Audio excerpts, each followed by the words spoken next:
విద్యార్థుల పట్ల టీచర్లు అత్యంత దారుణంగా వ్యవహరిస్తున్నారు. మాట వినడం లేదనో, అల్లరి చేస్తున్నారనో, మార్కులు తక్కువగా వచ్చాయనో, ఇలా రకరకాల కారణాలతో విద్యార్థులను అత్యంత దారుణంగా కొట్టేస్తున్నారు కొంతమంది టీచర్లు. అలా కొట్టిన సంఘటనలు ఈ మధ్యకాలంలో విపరీతంగా జరిగిపోయాయి. అయితే తాజాగా హైదరాబాద్లోనే మరో సంఘటన వెలుగులోకి వచ్చింది. హైదరాబాద్లోని ఎల్బీనగర్ మన్సూరాబాద్లో జరిగినటువంటి ఘటన విన్నవారికి కూడా షాక్ తగలకుండా ఉండదు. హైదరాబాద్ ఎల్బీనగర్ పరిధిలోని మన్సూరాబాద్ బిర్లా ఓపెన్ మైండ్స్ స్కూల్లో 2వ తరగతి చదువుతున్నటువంటి చిన్నారి సాయి నందన్ భయానక అనుభవాన్ని ఎదుర్కొన్నాడు. అక్కడ పనిచేస్తున్నటువంటి ఒక టీచర్ పాఠం బోధించే బదులు పాఠం నేర్పించాలనే పేరుతో అర్థం కాని కోపంతో విద్యార్థిని పట్టి పీడించింది. 2nd క్లాస్ చదువుతున్నటువంటి సాయి నందన్ క్లాసులో చిన్న తప్పు చేశాడు, లేక ముక్కు సరిగ్గా తుడుచుకోలేదు తెలియదు, కానీ టీచర్ క్షణంలో ఆగ్రహం వ్యక్తం చేసింది. మొదట గట్టిగా కొట్టింది. ఆపై అంతటితో ఆగకుండా బాలుడి కళ్ళల్లోనే పెన్సిల్తో పొడిచింది. తర్వాత నోటికి ప్లాస్టర్ వేసి మాట్లాడకుండా చేసింది. ఈ దారుణం అంతటితో ముగియలేదు. గాయం భయంతో వణికిపోతున్నటువంటి ఆ బిడ్డను ఆసరాగా చూసుకోవాల్సిన ఆ టీచర్ బాలుడి మనసులో జీవితాంతం మాయం కాని గాయాన్ని మిగిల్చింది. దాదాపు 4 రోజులుగా మా బిడ్డకు చికిత్స అందిస్తున్నామని విద్యార్థి పేరెంట్స్ అంటున్నారు. కళ్ళల్లో గాయాలయ్యాయి, మానసికంగా కూడా భయపడిపోయాడంటూ కూడా స్కూల్ యాజమాన్యాన్ని ఈ విషయంపై ప్రశ్నించగా వారు వివరణ ఇవ్వడం బదులు మమ్మల్ని ఒక గదిలో బంధించి కొట్టారని వాపోయారు. మాకు కూడా గాయాలయ్యాయని మీడియా ముందు విద్యార్థి పేరెంట్స్ కన్నీటి పర్యంతమయ్యారు. వారు ఈ సంఘటనపై చైల్డ్ వెల్ఫేర్ కమిటీ అలాగే జిల్లా కలెక్టర్కు ఫిర్యాదు చేసినట్లుగా తెలిపారు. పిల్లల భద్రత ఎక్కడ, ఇలాంటి టీచర్లు పాఠశాలల్లో ఉండటమే ప్రమాదం అంటూ కూడా కంప్లైంట్ చేసినటువంటి పరిస్థితి కనిపిస్తోంది.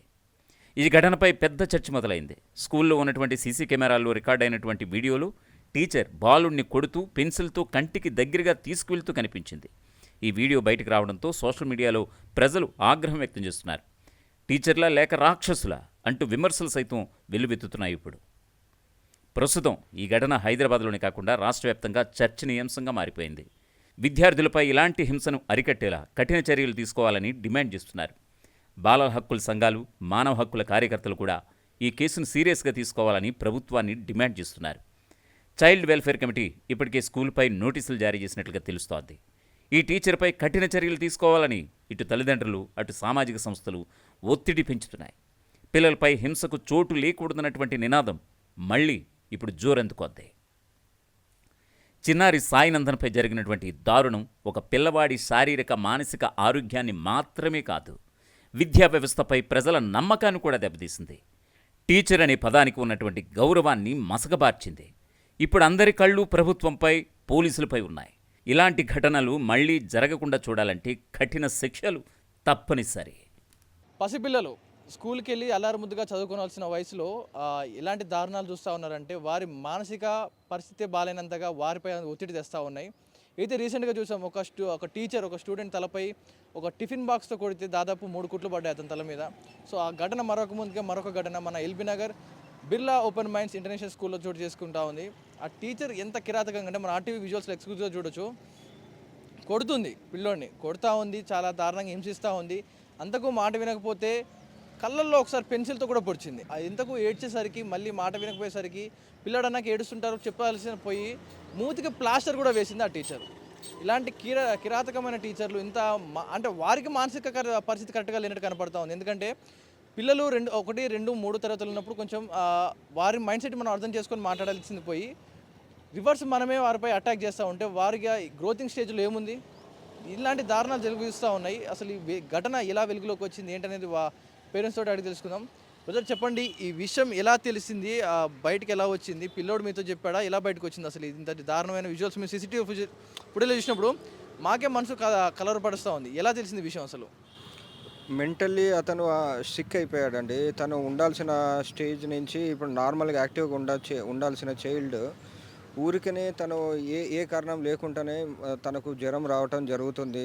ఎవరితో మాట్లాడకుండా ఐసోలేటెడ్ అయిపోయి నిద్రపోకుండా, సో ఇలాంటి అన్ని పరిస్థితులు చూసి అర్థమైంది. మేము ఇమీడియట్గా ఏదన్నా హెల్త్ రిలేటెడ్ ఇష్యూ ఏమో అని చెప్పి మనం డాక్టర్ దగ్గరికి వెళ్ళటం జరిగింది. సో డాక్టర్లు పరీక్షించి ఈజ్ కంప్లీట్లీ వెల్, అతనికి ఏం ప్రాబ్లం లేదు, మీరు మేబీ ఇది తను రెస్పాండ్ సరిగా అవ్వట్లేదు, ఒకసారి సైకియాట్రిస్ట్ దగ్గరికి తీసుకెళ్ళండి మీకు అర్థమవుతుంది అని అంటే అప్పుడు మనం సైకియాట్రిస్ట్ దగ్గరికి తీసుకెళ్ళటం జరిగింది.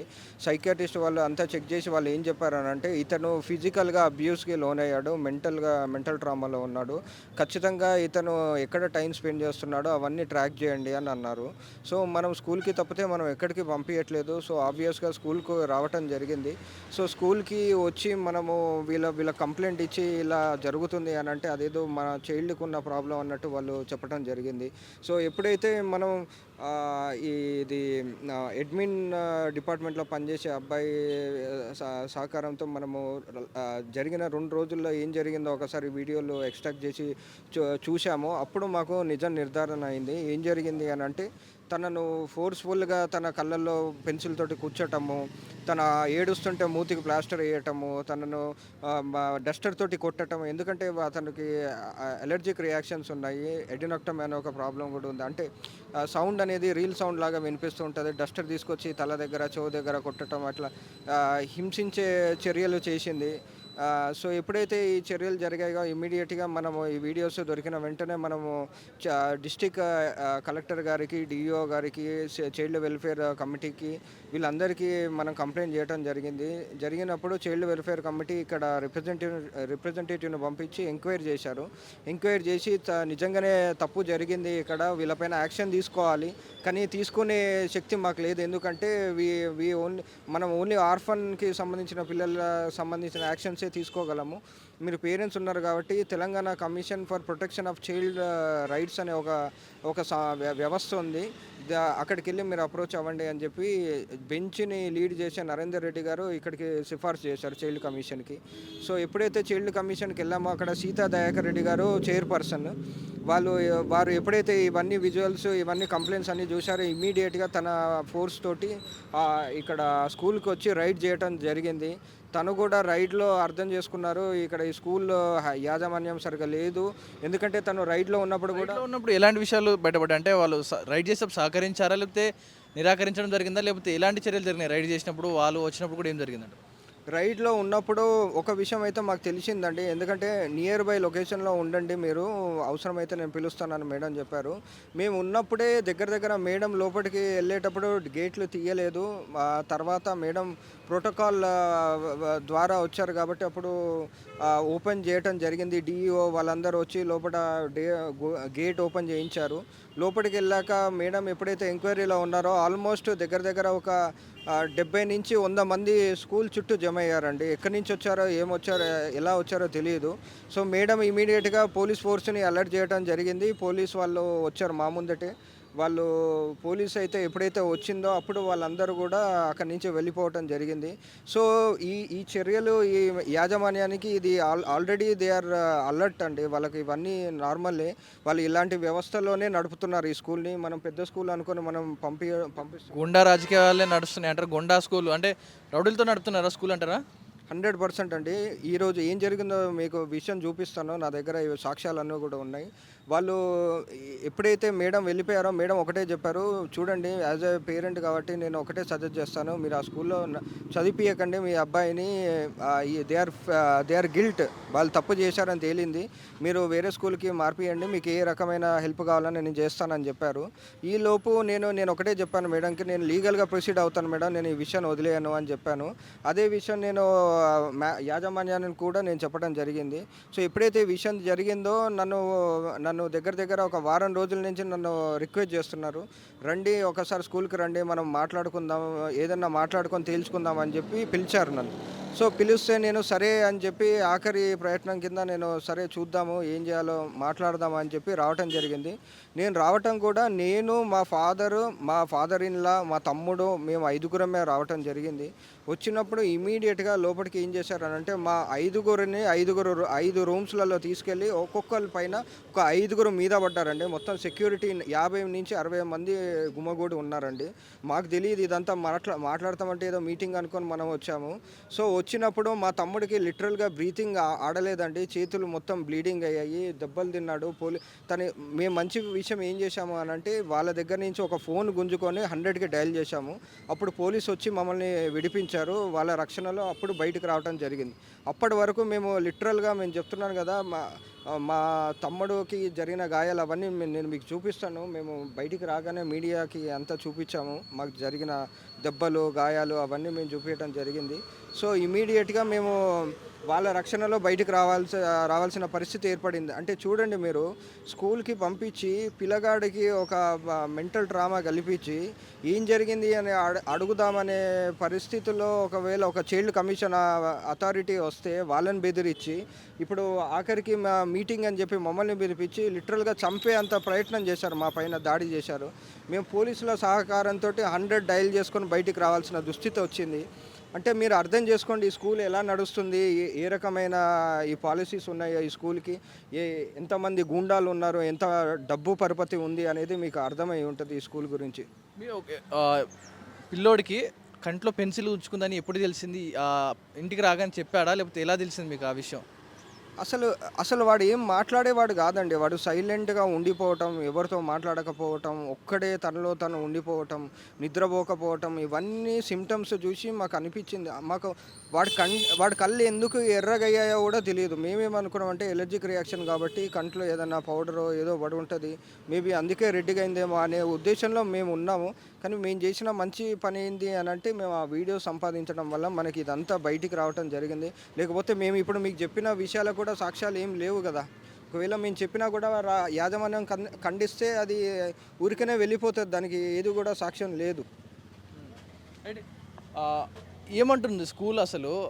టీచర్ని అసలు మీకు చూపించారా మాట్లాడేటప్పుడు? కానీ ఇంత దారుణంగా జరుగుతూ ఉంటే యాజమాన్యం అసలు మాట్లాడే ప్రయత్నం చేయలేదా అసలు? ఏమంటా ఉంది ఆ యాజమాన్యం కూడా? ఆ పిల్లోడి పరిస్థితి ఎలా ఉంది ప్రజెంట్?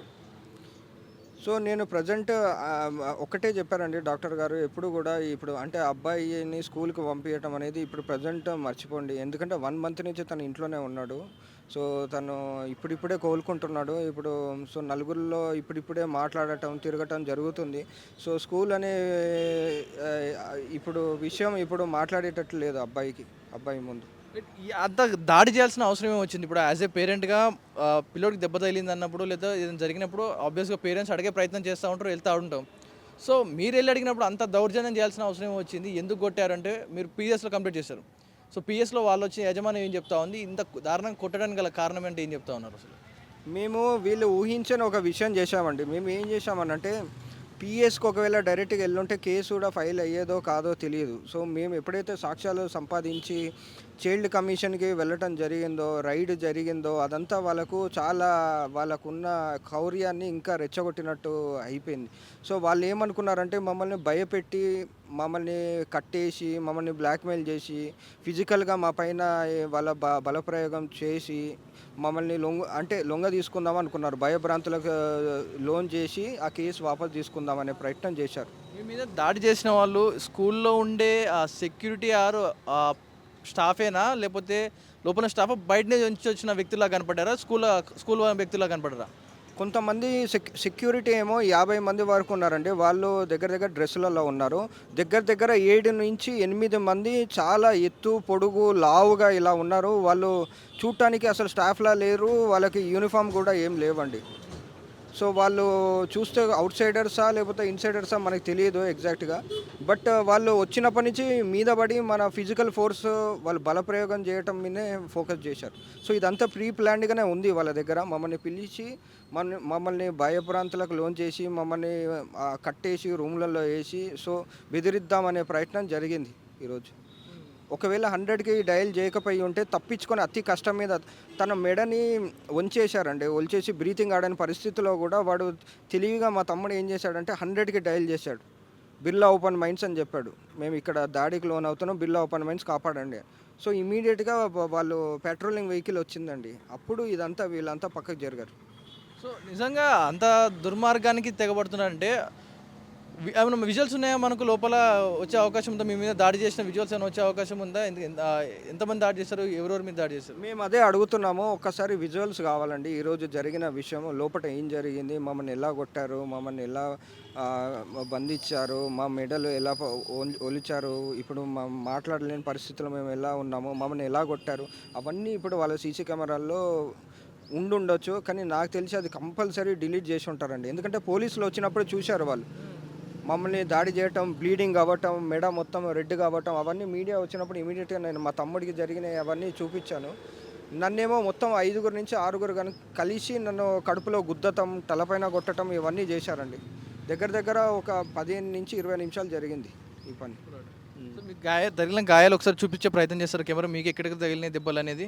నాకు ఇక్కడ జరిగిందండి. ఇక్కడ నన్ను కడుపులో గుద్దారు. ఇంకోటి 2 చేతులు ఇలా పట్టుకున్నారు, కడుపులో గుద్దారు, చేతుల పైన గుద్దారు, కాళ్ళ పైన గుద్దారు. ఇట్లా మా తమ్ముడికి బ్లీడింగ్ అయిందండి. ఆ బ్లీడింగ్ విజువల్స్ అన్నీ నేను మీకు షేర్ చేస్తాను. ఎలా కొట్టారు, మెడకి ఎలా ఇట్లా గాయమైంది, మొత్తం రెడ్ అయింది, మెడ మొత్తం రెడ్ అయింది. సో అవన్నీ రికార్డ్ అయ్యాయండి. మన మీడియా వాళ్ళు కూడా రికార్డ్ చేశారు. స్కూల్ బయటికి రాగానే అవన్నీ రికార్డ్ చేశారు. సుమారు పిల్లోడికి ఎంత ఫీజు చెల్లిస్తున్నారు పర్ ఇయర్లో? చదువుతున్న స్టాండర్డ్కి మనం కట్టే ఫీజు ఎంత ఉంది ప్రెసెంట్? ఇప్పుడు ఎంత కట్టారు? నేను 1,50,000 ఏమో ఫీజు అండి. స్కూల్ అని, బుక్స్ అని, బట్టలని, షూస్ అని, ఎక్స్కర్షన్స్ అని, బయట ట్రిప్పులు అని, ఇవన్నీ కూడా మనకు రికార్డులోకి రాకుండా దగ్గర ఓ 50,000 వరకు తీసుకుంటారండి. అన్నీ కలిపి 2 లక్షలు తీసుకుంటారండి పర్ ఇయర్, 1 ఇయర్. సుమారు మన పిల్లలు బాగుండాలని 2 లక్షల రూపాయలు మనం స్కూల్ ఫీజు కూడా చెల్లించి పెడతా ఉంటే ఇంత దాడి చేస్తూ ఉన్నారు. పిఎస్లో ఏమంటా ఉన్నారు వాళ్ళు? వచ్చారా స్కూల్ స్టాఫ్ వచ్చి ఏం మాట్లాడారు? ఎవరు వచ్చారు పిఎస్కి వచ్చి ఏం మాట్లాడారు? పిఎస్లో మేము ఉన్నప్పుడే వాళ్ళకు కంటిన్యూస్గా ఫోన్స్ వస్తున్నాయండి. అంటే వాళ్ళు పిఎస్ వాళ్ళు కూడా ఫస్ట్ యాక్చువల్గా బాగానే రెస్పాండ్ అయ్యారు, వచ్చారు, లోపలికి వెళ్ళారు, కంప్లైంట్ రాయమన్నారు, రాసాము, సబ్మిట్ చేశాము. బట్ ఆ అక్నాలెడ్జ్మెంట్ ఇచ్చారు కానీ ఇంకా ఫైలింగ్ అవ్వలేదు, కేసు ఇంకా ఫైలింగ్ అవ్వలేదు. సో వాళ్ళు జరిగిన ఇన్సిడెంట్ని జరిగినట్టు వాళ్ళు రిజిస్టర్ చేస్తారని మేము భావిస్తున్నాము. ఫైలింగ్ అనేది ఇంకా ప్రాసెసింగ్లో ఉందండి. అది ఇంకా అండర్ ఎంక్వైరీ అని చెప్పారు. అదే అప్డేట్ వచ్చింది. సో ఏ సెక్షన్స్ మీద కేసు ఫైల్ అయింది అనేది ఇంకా విషయం తెలియదండి. రైట్, ఇది విన్నారు కదా. ఏదైతే దాదాపు ఒక పిల్లోడికి ఇంటర్నేషనల్ స్కూల్ అంటే అన్ని ఫెసిలిటీస్ ఉంటాయి, అంతా బాగుంటాయి, తమ పిల్లలు బాగుంటారు, మంచి క్లాస్ రూమ్స్ ఉంటాయి, మంచి ఎడ్యుకేషన్ ఉంటుంది అని చెప్పి దాదాపు ఫీజు కూడా వెనకాడ ఉండరు. మిడిల్ క్లాస్ అయినా సరే, కష్టపడైనా సరే ఇంటర్నేషనల్ స్కూల్లో చదువుతున్న పిల్లలు నా భవిష్యత్తు బాగుంటుంది అంటే కూడా జాయిన్ చేస్తూ ఉంటారు. దాదాపు సంవత్సరం 2 లక్షల రూపాయలు చెల్లిస్తూ ఉంది ఈ బ్రిలియంట్ ఏదైతే Birla open minds international school ఏదైతే ఉందో. ఈ స్కూల్ గురించి చెప్తా ఉంటే విస్తుపోయే నిజాలు అయితే బయటకు వస్తూ ఉన్నాయి. గూండా రాజకీయం నడుస్తూ ఉంది లోపల. ఏదైతే స్టాఫ్ సెక్యూరిటీ మాట్లాడాల్సింది, స్కూల్ యాజమాన్యం మాట్లాడాల్సింది పోయి మనం అడగడానికి వెళ్తే మీకు మాకు పలానా తప్పు జరిగిందని ప్రశ్నిస్తే గూండాలతో బెదిరిస్తూ ఉన్నారు. కేసు వాపస్ తీసుకోవాలి, అయితే ఇష్యూని కామ్ చేయాలంటూ కూడా యాజమాన్యంతో మాట్లాడే ప్రయత్నం చేసింది. అయినా కూడా సెక్యూరిటీ గేట్ తీయడం లేదు, యాజమాన్యం లోపల ఉన్నా కూడా రెస్పాండ్ అవ్వడం లేదు. ఒకవేళ ఇక్కడే ఉంటే, సెక్యూరిటీ దగ్గర ఉంటే ఎక్కడ గేట్ తీయాల్సి వస్తుందో, ఎక్కడ ఓపెన్ చేస్తే లోపలికి వెళ్ళి మళ్ళీ మా మీడియా మొత్తం లోపలికి వచ్చి మళ్ళీ వాళ్ళ లోపల జరిగే బాగోతాలని బయట పెడతాయి అంటూ కూడా ఓపెన్ చేయడం లేదు గేటు. ఇంత మనం ప్రయత్నించినా కూడా సెక్యూరిటీ దగ్గర మనం ప్రయత్నించినా కూడా ఇక్కడ నుంచి అందరూ కూడా వెళ్ళిపోవడం జరిగింది. సెక్యూరిటీ కంప్లీట్గా ఇక్కడ నుంచి వెకేట్ చేసి లోపలికి వెళ్ళిపోయారు. క్లాస్ రూమ్స్ లోపలికి వెళ్ళిపోయి అక్కడ తలదాచుకుంటా ఉన్నారు. ఇక్కడ ఉంటే మేము అడుగుతున్నాం, ప్రశ్నిస్తూ ఉంది, ఆర్టీవీ ప్రశ్నిస్తూ ఉంది, నిలదీస్తూ ఉందని లోపలికి వెళ్ళిపోవడం జరిగింది. దాదాపు ఇక్కడే సుమారు 10 మంది సెక్యూరిటీ దాకా ఉండాల్సింది, ఎవరూ లేరు. ఎంత డోర్ కొట్టినా, ఎన్ని ఫోన్స్ చేసినా కూడా రెస్పాండ్ అవ్వడం లేదు. కామ్గా వారి పని వారు లోపల చేసుకుంటూ పోతూ ఉన్నారు. ఇది ఇలాగే ఉంటే రేపు ఇంకొక పిల్లలకి జరగవచ్చు ఇలాంటి దారుణాలు. అంటే పిల్లలు బాగుండాలని చూసుకుంటే లోపల ప్రాణాలు పోయే స్థితికి వస్తూ ఉన్నాయి. బేబీ కేర్ సెంటర్లో చూసుకుంటే అక్కడ అలాగే ఉంది, దాడులు జరుగుతూనే ఉన్నాయి. ఇక్కడ స్కూల్స్లో ఈ చిన్న లేదు పెద్ద లేదు, ఏ స్కూల్స్లో చూసినా చిన్నపిల్లల భవిష్యత్తునే మొక్కలోతో తుడిచే ప్రయత్నం చేస్తూ ఉంది. ఇదే స్కూల్ ఏదైతే మనం గేటు తీసే ప్రయత్నం చేసినా, యాజమాన్యంతో మాట్లాడే ప్రయత్నం చేసినా కూడా ఒక్కసారిగా వాళ్ళు రెస్పాండ్ అవ్వడం లేదు, మాట్లాడడం లేదు. పేరెంట్స్ వెళ్ళి అడగడానికి మా పిల్లాడిని కొట్టారు అని అడగడానికి వెళ్తే వారిని లోపలికి తీసుకెళ్ళి వారిని కూడా కొట్టిన పరిస్థితి. అంటే కొట్టి హింసించి కేసు అంటే భయపెడితే కేసు వెనక్కి తీసుకుంటారంటూ కూడా బెదిరించారు. లోపల గుండా లాంటి కొంతమంది మనుషులను పెట్టుకొని బెదిరించే ప్రయత్నం చేసింది ఈ బిర్లా ఓపెన్ మైండ్ స్కూలు.